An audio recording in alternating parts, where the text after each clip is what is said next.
Welcome to Live, Life Inspired Views for Every Day. My name is Chris Meyer, and I'm a curious soul.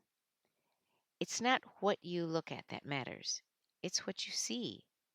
That quote, wisely penned by Henry David Thoreau, was given to me by a faithful podcast listener, Patricia. The timing was perfect.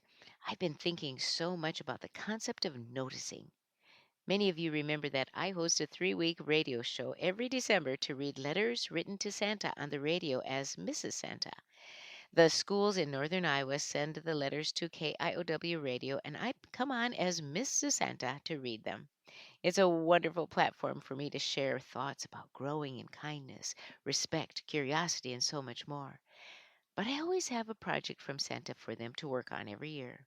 This year, the project for Santa is noticing.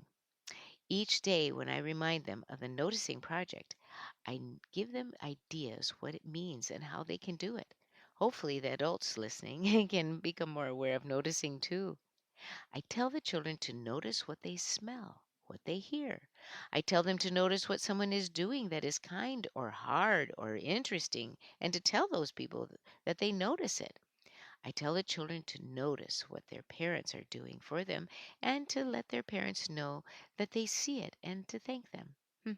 Linking noticing with thanking is a wonderful pattern to adopt in life. The more you practice the discipline of noticing what often goes unseen, the sooner it becomes a habit. And then the more you become aware of things so often missed, you then start living Thoreau's quote and begin seeing beyond what you are looking at. That is when the art of seeing becomes alive.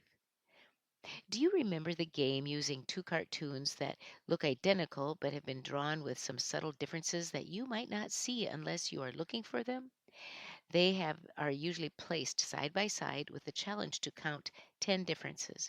It's a game, but it defines what happens when we just look at things for their face value. We don't see, even when things are right in front of our eyes. Here's an example of seeing what most people might miss.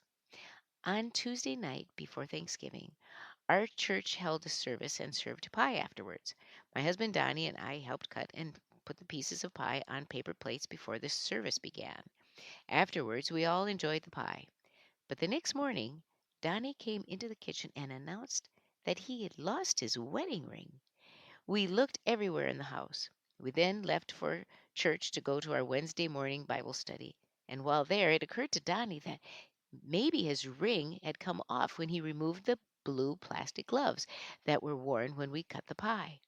I found out where the garbage was, and we planned to go down and look through the big yucky bag of garbage afterwards.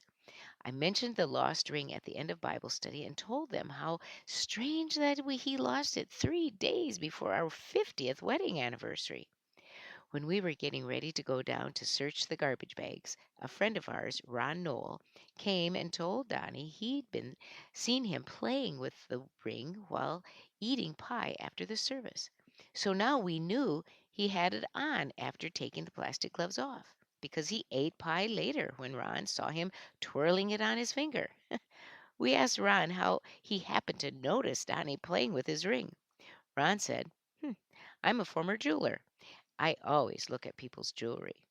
Wow. We didn't have to go through the yucky garbage. We looked on the floor and there was no ring where he was eating the night before.